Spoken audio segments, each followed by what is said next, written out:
Well, since you insist, and because all of the locals literally comment and message in about this every damn day, let's go ahead and address it on this episode of Hashtag Jana Must Go. Ryan Nutt was convicted for unaliving Christopher Palmer in 2012 and was sentenced to 30 years in the Arkansas Department of Corrections for doing this, and he is already out of prison on parole. He got out last year in 2022.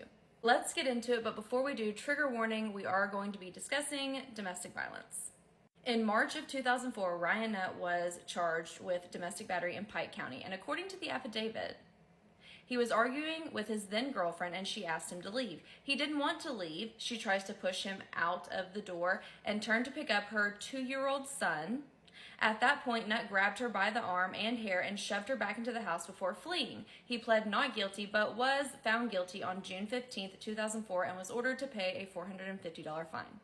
Less than a year later, Ryan Nutt was arrested and charged again with domestic battery, and according to the documents in that case, he was drinking when he got into an argument with his then wife. He told her to leave, and she did not because she did not have a car, and Nutt grabbed her by the hair and yanked out a clump of her hair that the police found on the couch. He then took a knife and began stabbing and slashing at the bed before throwing the knife at his wife and punching her in the face. He then threw her out of the house and continued destroying the place. November 7th, 2005, he pled guilty to a felony charge in Clark County for that incident, and he got 3 years probation. In April 2007, between 4 and 5 a.m., and while he was on probation, he attacked a man in an Easy Mart parking lot in Glenwood, Arkansas.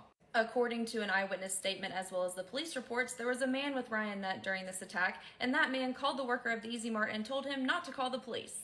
Based on the witness's statement as well as the victim's statement, Ryan Nutt was then charged again with felony battery in Pike County. For this incident, Ryan was assigned Deputy Prosecuting Attorney Daniel Graves.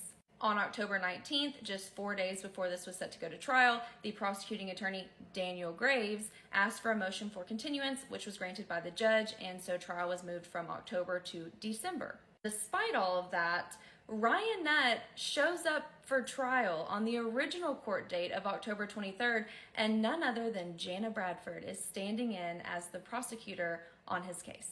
Jana Bradford made an oral argument in open court to have the charges reduced from a felony down to a misdemeanor. Ryan Nutt pled guilty to that and was only sentenced to 60 days in county jail with 1 year suspended sentence. Had Jana not stepped in to save the day, Ryan Nutt was looking at 6 years for violating the terms and conditions of his parole for the previous charge, as well as looking at the potential of 6 years for this felony battery charge. That's potentially 12 years in prison that he was looking at before Jana came in and saved the day.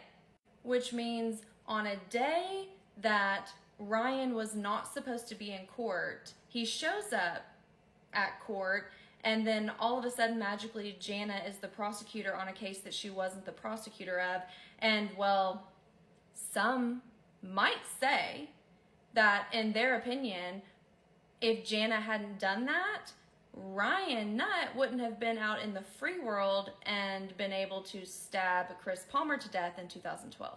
And in case all of that wasn't interesting enough, and to come full circle, when officers arrived on the scene back in 2011 when Ryan Nutt stabbed Chris Palmer to death, Ryan Nutt told officers, and I quote, "He was the nephew of Jana Bradford and he would have my badge."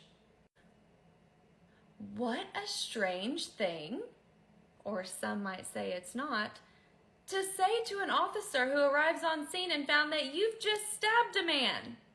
In my opinion, allegedly, supposedly, I don't know shit about fuck. I'm just reading to you all from the lawsuits and the police reports and other legal documentation. In my opinion, some might say that the actions of Jana Bradford, or lack thereof on her part, have caused tremendous damage and victimization in that area. It's me.